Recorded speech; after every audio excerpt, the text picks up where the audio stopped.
Sue Bird. Caitlin Clark didn't bring racism to WNBA. Fever star being used as a pawn. WNBA legend Sue Bird doesn't believe the vitriol being leveled at the league's stars is a new phenomenon.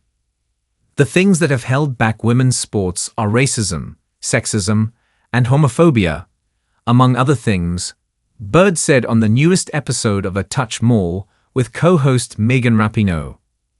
But that is the starting point, and that is the lens with which you have to look through a lot of these things.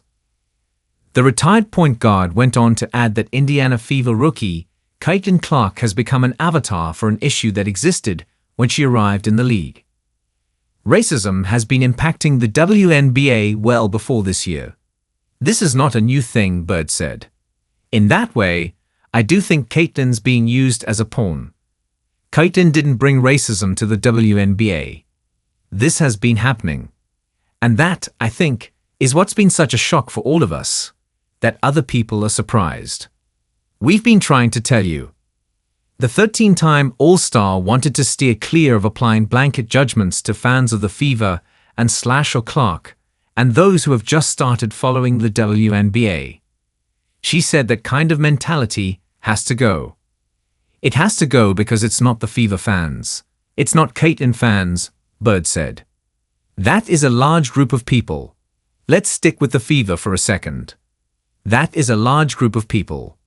And what we're talking about, as we get into the meat of this, we're talking about the faction of that group that is pushing racist agendas and is pushing hate and creating divisiveness online, acting as fans, acting as Fever fans, acting as Caitlin fans.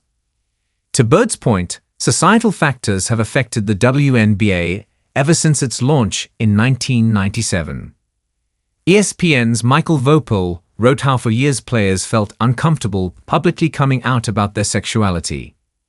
Katie Barnes of ESPN spoke to a researcher in 2022 who said black players received less media coverage than their white peers, and that the gap was even more stark with black players perceived to be masculine.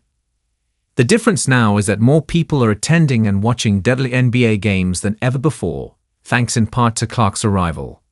The trend was happening before she entered the league, but has spiked across her first season.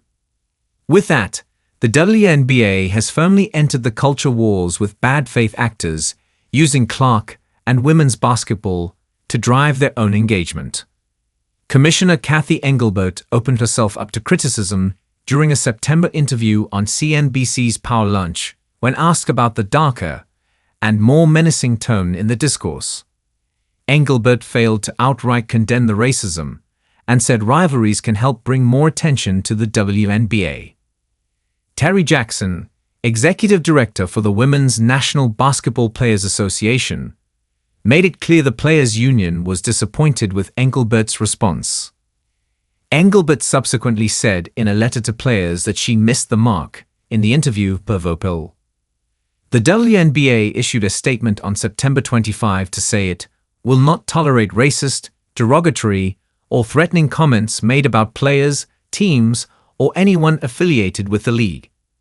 The league also said its security is actively monitoring threat-related activity and will work directly with teams and arenas to take appropriate measures, to include involving law enforcement, as necessary.